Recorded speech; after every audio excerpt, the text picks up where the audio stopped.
아멘. 우리 다 같이 하나님 말씀 함께 보시겠습니다. 오늘 우리가 받을 말씀은 역대하 16장 7절에서 14절까지 말씀입니다. 역대하 16장 7절에서 14절까지 말씀입니다.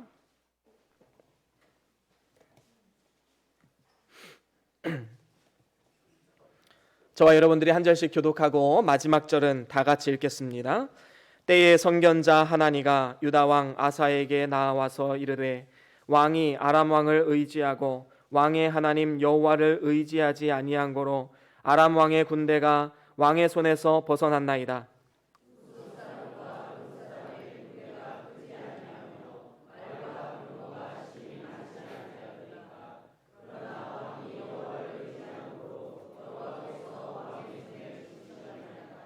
여호와의 눈은 온 땅을 두루 감찰하사 전심으로 자기에게 향하는 자를 위하여 능력을 베푸시나니 이 일은 왕이 망령되이 행하였은즉 이후부터는 왕에게 전쟁이 있으리라 하매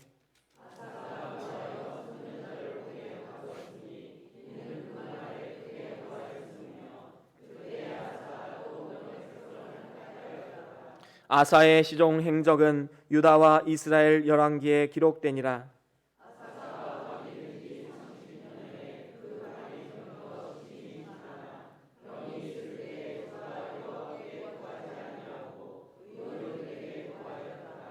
아사가 위에 있은지 41년에 죽어 그 열조와 함께 잠에 다윗성에 자기를 위하여 파두었던 묘실에 무리가 장사하되 그 시체를 법대로 만든 각양 향재료를 가득히 채운 상에 두고 또 위하여 많이 분향하였더라. 아멘. 아멘. 우리 다 같이 하나님 말씀 들고 선포하시겠습니다. 시작. 주의 말씀은 내 발의 등이요 내 길의 빛이 되십니다. 주여 말씀하옵소서. 주의 종이 듣겠나이다. 아멘. 아멘.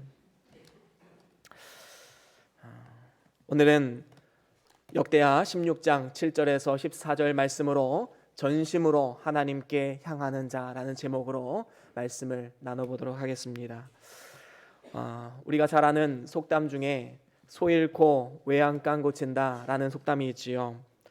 이미 일이 벌어진 이후에 뒷수습을 하기에 급급한 우리 인생의 어리석음을 빗대어 표현한 속담입니다. 그런데 또 한편으로 생각해 보면 어쩌면 소를 잃으면 외양간을 고치는 것은 당연한 것이다 라고 우리는 생각해 볼 수가 있는 것이지요. 만약에 소를 잃고도 외양간을 고치지 않는다면 우리는 똑같은 실수를 다시 또 반복하게 될 수밖에 없는 것입니다. 그렇습니다. 많은 역사학자들이 공통적으로 말하는 것이 무엇입니까? 그것은 역사는 반복된다라는 것입니다. 참으로 안타까운 사실이 무엇입니까? 우리나라 전직 대통령들 중에 감옥에 가지 않았던 대통령을 찾아내는 것이 더 힘들다라는 것이지요. 대통령의 측근들은 비리를 일으키고 대통령은 권력을 남용합니다. 그래서 검찰에 소환되는 일들이 더 이상 우리에게 낯선 풍경이 아닌 것이지요.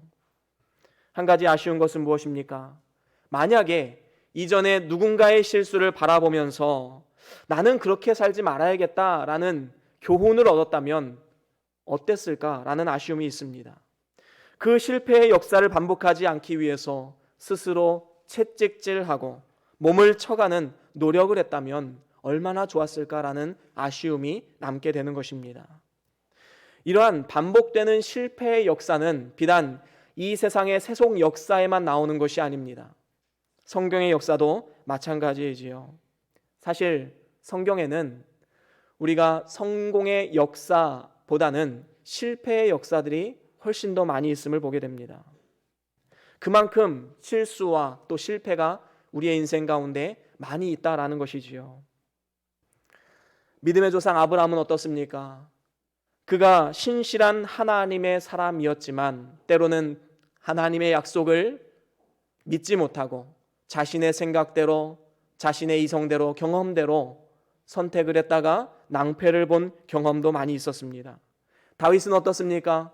10계명 중에 7계명 간음하지 말라라는 계명을 정면으로 어겼습니다. 뿐만 아닙니다. 예수님의 수제자였던 베드로 역시 그는 예수님을 부인하고 저주까지 하는 이러한 실수를 범했습니다. 이러한 믿음의 인물들이 실수를 범한 것이 성경에 기록되었다라는 것은 우리도 그렇게 실수를 해도 된다라고 말하는 것은 절대로 아닌 것이지요. 왜 이러한 치부를 드러내고 왜 이러한 실수를 성경에 기록해 놓았을까? 그것은 우리가 그러한 어리석음을 범해서는 안 된다라는 것입니다.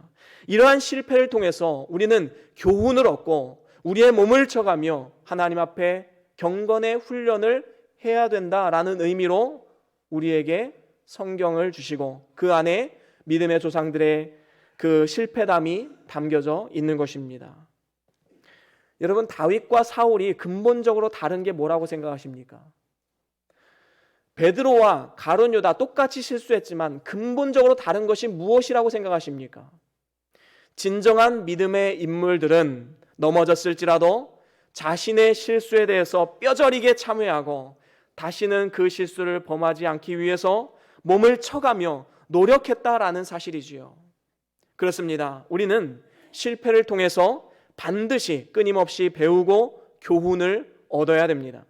실패가 그저 실패로서만 끝나는 것이 아니라 실패를 통해서 우리가 영적으로 도약하기 위해서는 그 실패를 통해서 반드시 교훈을 얻고 배워야 되는 것이지요.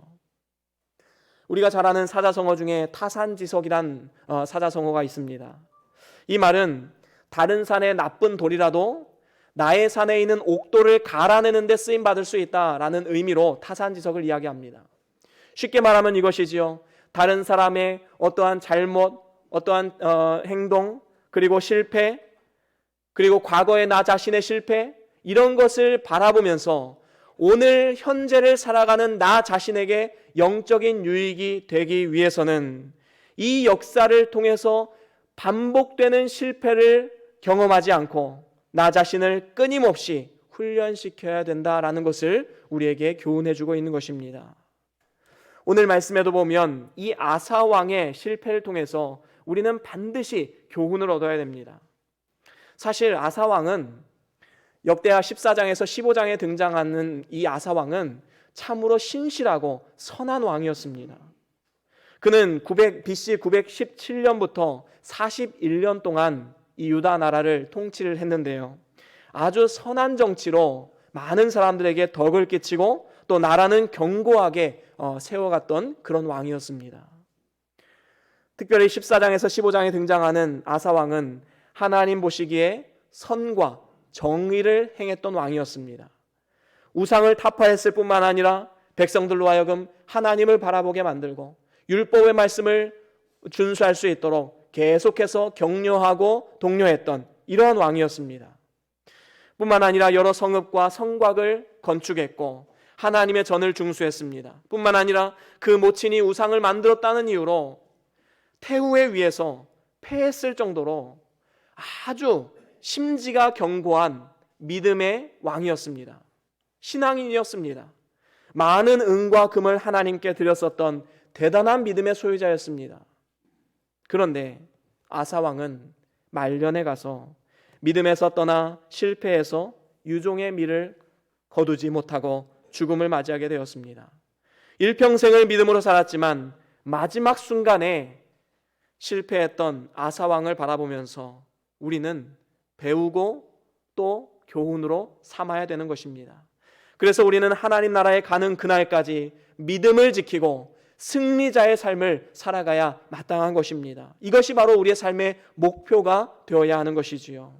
그렇다면 우리가 어떻게 하면 이 아사왕의 실패를 반복하지 않고 승리의 삶을 살아갈 수 있을까요? 오늘 성경 말씀을 통해서 우리 하나님께서는 이렇게 우리에게 말씀하십니다. 우리 같이 한번 선포할까요? 앞에 보시고요. 함께 다 같이 큰 목소리로 선포하시겠습니다. 시작. 전심으로. 그렇습니다. 우리는 전심으로 하나님께 향하는 자가 되어야 하는 것입니다. 오늘 본문 말씀 9절 말씀에 보면 이렇게 말씀하고 있습니다. 우리 같이 한번 읽어볼까요? 9절 말씀 시작.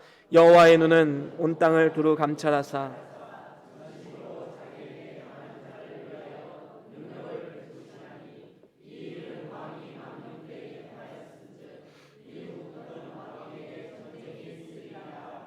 그렇습니다. 여기서 보면 여호와 하나님께서는 두루 감찰하신다. 그러면서 뭐 하십니까? 하나님이 쓰실 사람을 선택하시는 겁니다. 두루두루 감찰하시면서 누가 내 마음에 합한 사람일까? 이 일을 누구에게 좀 맡겨보고 싶은데 누가 적합한 사람일까? 두루두루 감찰하시면서 보고 계신다라는 것입니다. 그런데 그 조건은 우리가 세상적으로 바라보는 조건과는 사뭇 다른 것을 우리가 볼 수가 있지요. 그것은 바로 전심으로 하나님께 향하는 자입니다.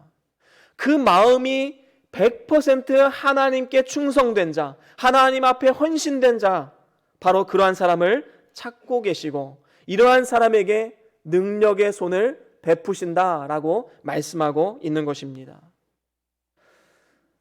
하지만 아사 왕은 말년에 그 마음이 하나님을 외면했기 때문에 실패한 왕으로 성경에 기록되고 있는 것입니다. 그렇다면 우리가 어떻게 하면 이 전심으로 하나님께 향하는 자가 될 수 있을까요? 오늘 말씀을 통해서 저는 세 가지로 여러분들과 함께 나누기를 원합니다. 그 중에 첫 번째로는 전심으로 하나님을 의지하라라는 것입니다. 우리가 진정으로 전심으로 하나님께 향하는 자가 되기 위해서는 하나님을 의지하는 자가 되어야 합니다. 우리 오늘 본문 말씀 7절 한 번 더 읽어볼까요? 오늘 본문 7절 말씀입니다. 함께 읽겠습니다. 시작. 때에 선견자 하나니가 유다 왕 아사에게 나와서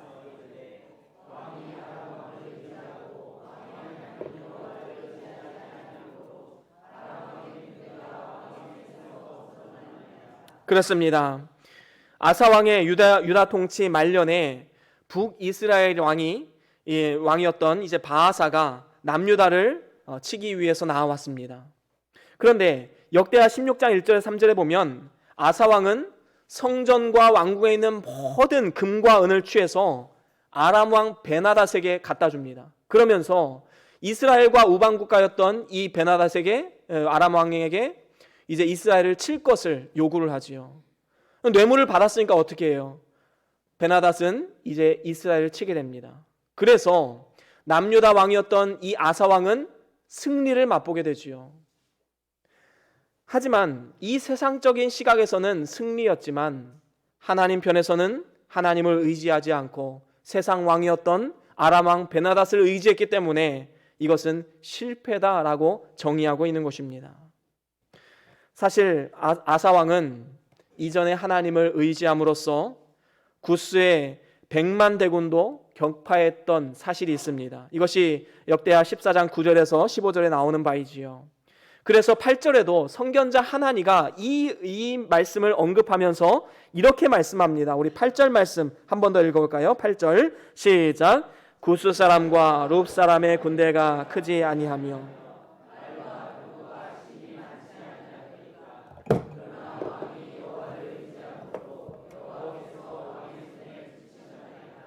그렇습니다. 여기서도 보면 뭐라고 말씀합니까?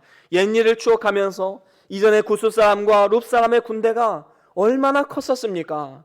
말과 병거도 힘이 많지 않았습니까?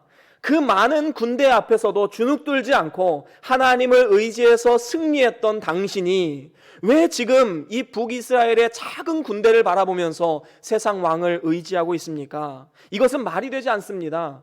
왕을 책망하고 있음을 우리는 볼 수 있습니다. 그렇습니다. 아사 왕은 신앙적으로 방심한 결과 지금은 어떻습니까? 구스인 세라의 100만 대군과는 비교할 수 없는 북이스라엘의 바하사의 아주 작은 군대 앞에 하나님 대신 아람 왕을 의지하는 불신앙적인 모습으로 나아갔던 것입니다. 이러한 불신앙적인 모습에도 불구하고 지금 당장은 망하는 것은 아니었습니다. 작은 승리를 맛봤지요. 하지만 선지자 하나니가 하는 말이 무엇입니까? 지금 당신은 승리했지만 하나님을 의지하지 않았기 때문에 결국에는 하나님 보시기에 실패한 삶이다라고 선포하고 있는 것입니다. 그렇습니다. 하나님께서 우리에게 원하시는 삶은 오직 영원하신 구원의 하나님만을 의지하고 바라보는 것입니다. 엘리야가 그 850명의 이방 선지자들 앞에서 큰 승리의 기쁨을 맛볼 수 있었던 이유 오직 한 가지가 무엇입니까? 그것은 전적으로 하나님을 의지하고 바라보았기 때문인 것입니다. 그렇습니다. 이처럼 우리의 성패는 하나님을 바라보느냐 아니면 세상을 바라보느냐에 달려있는 것입니다. 구원의 문제도 마찬가지이지요. 지금은 내가 가진 힘과 능력과 재산과 학벌이 있어야 든든하고 의지가 되지만 그것이 우리의 영원한 구원을 책임져 줄 수는 없는 것입니다. 심지어는 내가 지금까지 쌓아온 선행과 내가 지금까지 쌓아온 공로마저도 그 심판의 날에 우리를 구원해 줄 수 없다라는 것입니다. 구원의 길은 오직 하나, 오직 예수 그리스도만 바라보는 삶, 하나님의 구원의 역사를 바라보고 의지하는 삶, 그래서 예수 그리스도께서 이뤄놓으신 십자가의 공로를 바라보고 의지해야지만 우리는 영원한 구원을 얻을 수 있게 되는 것입니다. 우리는 이 아사왕의 실패를 통해서 교훈을 얻어야 됩니다. 전심으로 하나님만을 바라보자. 전심으로 하나님만을 바라보자. 우리가 인생을 살아가면서 얻는 교훈이 무엇입니까? 인생 내 뜻대로 되는 것이 아니다. 참 내 마음대로 되지 않는 것이 인생이다. 이러한 인생 가운데 어떻게 우리의 힘과 능력을 의지할 수가 있겠습니까? 우리는 오직 구원의 주님만 바라봐야 되는 것입니다. 오직 주님만 바라봅니다. 저도 어떤 때는 새벽에 이제 교회에 나와서 기도할 때 정말 앞이 막막하고 너무 마음이 답답하고 가슴이 아플 때에는 그냥 주여 주만 바라봅니다, 이런 기도밖에 나오질 않아요. 무엇을 구해야 될지 어떻게 해야 될지 모를 때는 오직 주만 바라봅니다, 주만 바라봅니다, 주여 주만 바라봅니다, 이렇게 외칠 수밖에 없는 것입니다. 우리는 오직 주님만 바라봐야 됩니다. 저와 여러분들이 오직 구원은 여호와 하나님께로 말미암고 모든 능력과 권세는 주 앞에 복종한다는 사실을 분명히 알고 오직 전심으로 주를 바라보고 의지함으로써 진정한 인생의 영원한 성공을 누리는 복된 삶이 될 수 있기를 주의 이름으로 간절히 축원합니다. 그런가 하면 두 번째로 전심으로 하나님께 향하는 자가 되기 위해서 두 번째는 전심으로 하나님 말씀에 순종하라라는 것입니다. 너무나도 당연한 말씀이지요. 우리는 전심으로 하나님 말씀에 순종해야 됩니다. 이것은 너무나도 당연하지만 우리의 삶 가운데 가장 실천하지 못하는 것이 바로 이것입니다. 하나님께서는 잘못 나가는 아사왕에게 선견자 하나니를 보내주십니다. 그리고 잘못을 깨닫게 하셨습니다. 하지만 아사왕은 하나님의 선지자였던 이 하나니의 그 말을 듣고 하나님의 음성을 무시하고 순종하지 않았습니다. 그래서 어떻게 합니까? 10절에 보면 오히려 선견자를 감옥에 가둡니다. 이로 인해서 하나님의 노를 격발케 했던 것입니다. 그렇습니다. 우리는 하나님의 말씀이라면 그것이 내 생각과 내 경험과 이성에 어떠하든지, 심지어는 그 말씀이 나를 책망하고 나의 살을 뜯겨져 나가는 아픔이 있는 말씀이라 할지라도 그 말씀에 우리는 순종하면 우리에게 복이 된다라는 사실을 기억해야 할 것입니다. 우리가 듣는 수많은 말들 중에는 듣기는 좋은데 나를 죽이는 말이 있는가 하면, 듣기는 싫은데 나를 살리는 말도 있음을 분명히 알아야 됩니다. 그런데 안타까운 사실은 무엇입니까? 나를 죽이는 줄도 모르고 내 귀에 듣기 좋은 소리만을 듣기를 원한다는 것이지요. 이것이 인간의 어리석음입니다. 신앙생활을 제대로 하지 않는 사람에게 말씀을 통해서 계속해서 축복받으십시오, 복받으십시오, 이렇게 말하면 당장에 듣기는 좋지요. 하지만 오히려 하나님과 더욱더 멀어지게 만들고 결국에는 제대로 된 신앙을 유지할 수 없게 되는 것입니다. 결국에는 실패인 것입니다. 매주 강단에서 선포되는 설교도 마찬가지입니다. 선포되는 말씀을 통해서 나의 신앙 양심을 터치하고 거룩하게 살아봐야겠다는 믿음의 결단이 생기는 그 설교가 정말로 하나님의 마음에 합한 설교이지요. 저도 매주 설교를 준비하면서 정말 이 설교를 하나님께서 기쁘게 받으실까? 그리고 나의 삶에 적용해 봅니다. 과연 나는 그렇게 살고 있는가? 이것이 어쩌면 나에게 부메랑이 되어 돌아올 수 있고 나에게 채찍질이 될 수도 있는 말씀입니다. 하지만 저는 선포할 수밖에 없는 것입니다. 왜 그렇습니까? 하나님의 뜻과 하나님의 마음이 분명히 있기 때문입니다. 바르게 살아야 되고 하나님 앞에 실수를 범하지 않는 그러한 삶을 살아가기를 원하는 하나님의 뜻이 있기 때문에 우리는 그 말씀을 아멘으로 순종하고 우리는 함께 이 길을 걸어 나가야 되는 것입니다.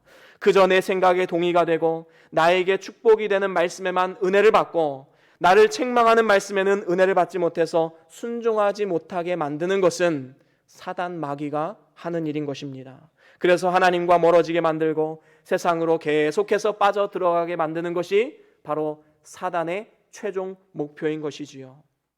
성경은 말세가 되면 이러한 일들이 일어날 것이다 라는 것이 참 많이 등장하고 있습니다. 그 중에 디모데후서 4장 3절에 보면 이런 말씀이 있습니다. 우리 같이 한번 읽어볼까요? 디모데후서 4장 3절과 4절 말씀입니다. 우리 같이 한 목소리로 합독하시겠습니다. 시작.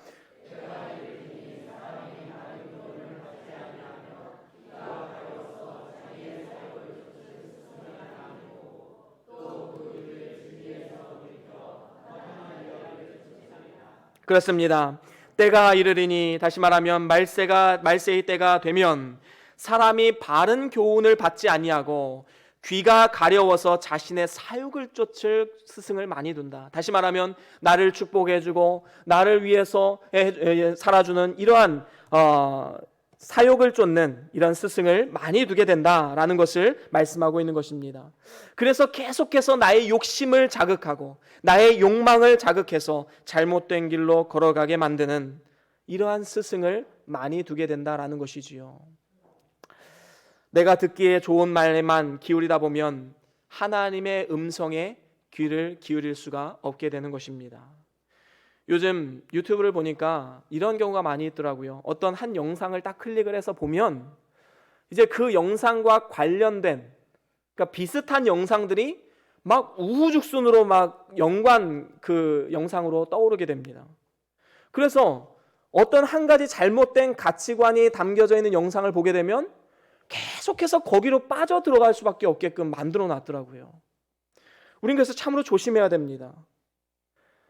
계속해서 우리가 이렇게 잘못된 가르침, 잘못된 교훈에 노출이 되게 되면 우리는 점점 더 진리의 말씀과 멀어질 수밖에 없습니다. 하나님이 나를 책망하시면 서운해하고 하나님이 나를 징계하시면 하나님을 외면해버리는 이러한 어리석음을 범하게 되는 것이지요. 우리는 나의 귀를 즐겁게 해주고 나를 만족시켜주는 말씀에만 순종하고 나를 책망하고 나의 죄를 깨닫게 하는 말씀에는 불순종하는 이러한 어리석음을 범해서는 안 되는 것입니다. 쉽게 말하면 달면 삼키고 쓰면 뱉는 이러한 말씀을 대하는 태도가 아니라 어떠한 말씀이든지 그 말씀이 심지어는 나를 채찍질하는 말씀일지라도 아멘으로 순종하고 나 자신의 삶을 돌아보고 하나님 앞에 순종하는 경지에 이르러야 된다라는 것입니다. 오늘 우리가 아사왕의 실패를 통해서 배워야 할 것, 그것은 무엇입니까? 전심으로 하나님 말씀에 순종하라라는 것입니다. 그것이 어떠한 말씀이든지 하나님의 말씀이라면 반드시 순종하는 것, 이것이 우리가 영적으로 복을 받고 건강하게 자라나는 비결인 것입니다.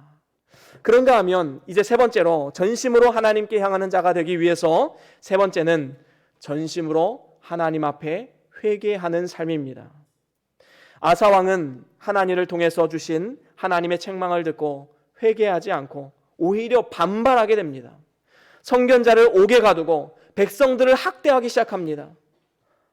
이에 하나님께서는 그 발에 중한 병이 생기는 징계를 내리셨지요. 사실 여기까지만 보더라도 하나님은 이 아사왕을 참으로 사랑하는 사람이었습니다. 하나님께서는 우리의 잘못을 깨닫게 하기 위해서 때로는 징계라는 방법을 사용하기도 하시지요. 히브리서 12장 6절에 이렇게 말씀하고 있습니다. 이것이 바로 하나님의 마음인데요. 히브리서 12장 6절 함께 읽겠습니다. 시작. 주께서 그 사랑하시는 자를 징계하시고. 그렇습니다. 하나님께서는 사랑하시기 때문에 또한 징계도 하시는 것입니다. 만약에 우리가에게 징계가 없다면 우리는 사생하여 유기된 자입니다. 징계가 있다라는 것은 사랑받는 하나님의 자녀다라는 것이지요. 그런데 중요한 것은 무엇입니까? 바로 이 징계의 때에 내가 바른 믿음 위에 서 있는지 그 믿음의 진가가 비로소 나오게 된다라는 것이지요. 평소에는 모릅니다. 다 평안해 보이지요. 하지만 징계가 찾아왔을 때, 삶의 위기가 찾아왔을 때, 고난이 찾아왔을 때 우리의 믿음의 진가가 발휘되게 되는 것입니다. 진정한 믿음의 사람이라면 징계가 왔을 때 하나님을 바라보고 회개할 것이고, 믿음이 없는 사람은 징계가 왔을 때 낙심하고 좌절하고 결국에는 하나님을 외면하게 될 것입니다. 과연 아사왕은 어땠을까요? 아사왕은 이러한 반응을 보였습니다. 12절 말씀 우리 같이 읽어보겠습니다. 12절 오늘 본문입니다. 시작. 아사가 왕이 된 지 39년에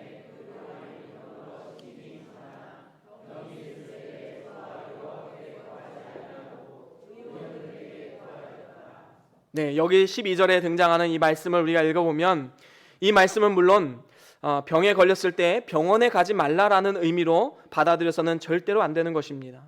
많은 사람들이 이 말씀을 잘못 해석해서 아프면 병원 가지 말고 기도해야 된다. 그래서 기도원으로 가고 약도 안 먹고 치료도 안 받는 이런 어리석음을 병하는 경우가 참 많이 있습니다.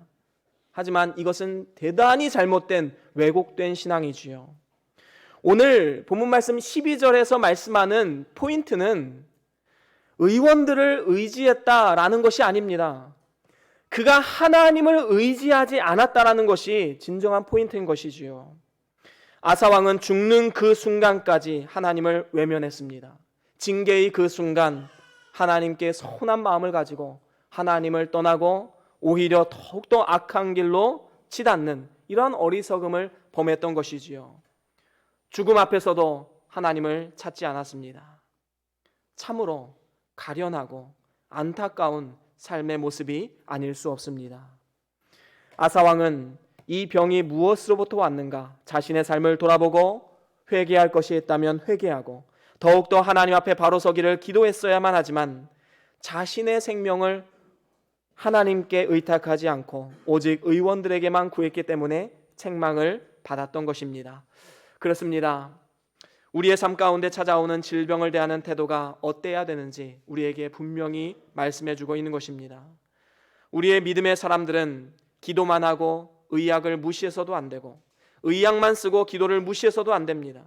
먼저 하나님을 의지하고 병원에서 의약을 바르게 사용하면서 자신의 삶을 돌아보고 회개하고 하나님 앞에 간구해야 마땅한 것이지요. 이것이 질병이라는 삶의 위기 가운데 이것을 축복의 기회로 바꾸는 비결인 것입니다. 히스기야 왕은 죽을 병에 걸렸을 때 그는 얼굴을 벽으로 향하게 하고 간절히 기도함으로써 15년 삶을 연장받았습니다. 하지만 오늘 말씀의 아사 왕은 징계를 받고도 자신을 책망했다는 서운한 마음을 가지고 하나님을 마지막 순간까지 외면했기 때문에 결국에는 실패자가 되었던 것입니다. 그렇습니다. 아사 왕은 자신이 하나님 앞에 회개하고 돌아올 수 있는 기회를 2번이나 놓쳤습니다. 첫 번째 기회는 언제였습니까? 처음에 선지자를 통해서 책망을 받았을 때 회개했어야만 했지요. 하지만 그 기회를 날려버립니다. 오히려 선지자를 욕하고 옥에 가두게 됩니다. 2번째 기회가 찾아왔습니다. 병에 걸렸습니다. 그때 자신의 삶을 돌아보면서 내가 하나님 앞에 바르게 살고 있는가 회개할 수 있는 기회가 찾아왔지만 그는 여전히 그 기회마저 날려버린 것입니다. 하나님께서는 오늘도 환경을 통해 주변 사람들을 통해 그리고 강단을 통해 끊임없이 우리에게 말씀하고 계십니다. 너 제대로 살고 있냐? 하나님 말씀대로 살고 있니? 하나님의 자녀다운 삶을 살아가렴? 저와 여러분들이 이 하나님의 음성에 귀를 기울이고 오늘 이 시간 하나님 앞에 우리의 삶을 돌아보며 철저하게 회개하고 바로 섬으로써 실패를 반복하지 말고 영원한 승리자의 삶을 살아갈 수 있게 되기를 주의 이름으로 간절히 축원합니다. 사랑하는 우리 변동교회 성도 여러분, 대단한 믿음의 소유자였던 아사왕, 하지만 그 마지막이 실패로 끝났음을 우리는 교훈 삼아야 됩니다. 우리는 이러한 아사왕의 실패를 반복하지 말아야 할 것입니다. 하나님을 사랑하되 끝까지 사랑하십시오. 그분께 순종하되 끝까지 순종하십시오. 믿음의 경주는 단거리 경주가 아닙니다. 장거리 경주입니다.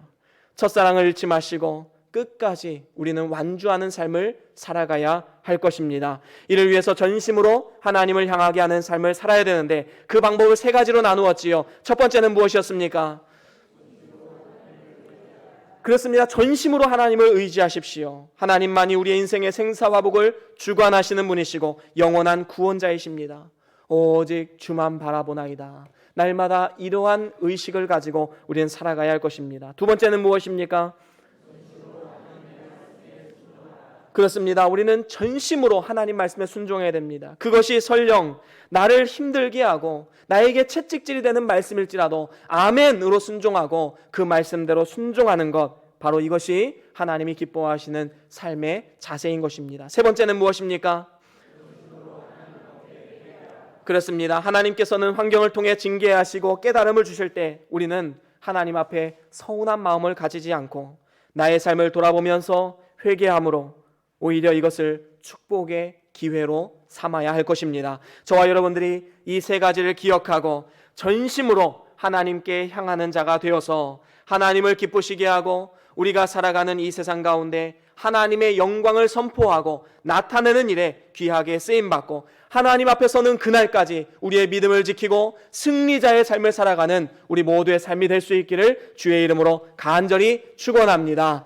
우리 다 같이 오늘 받은 말씀 기억하시면서 우리 잠깐 기도하시겠습니다.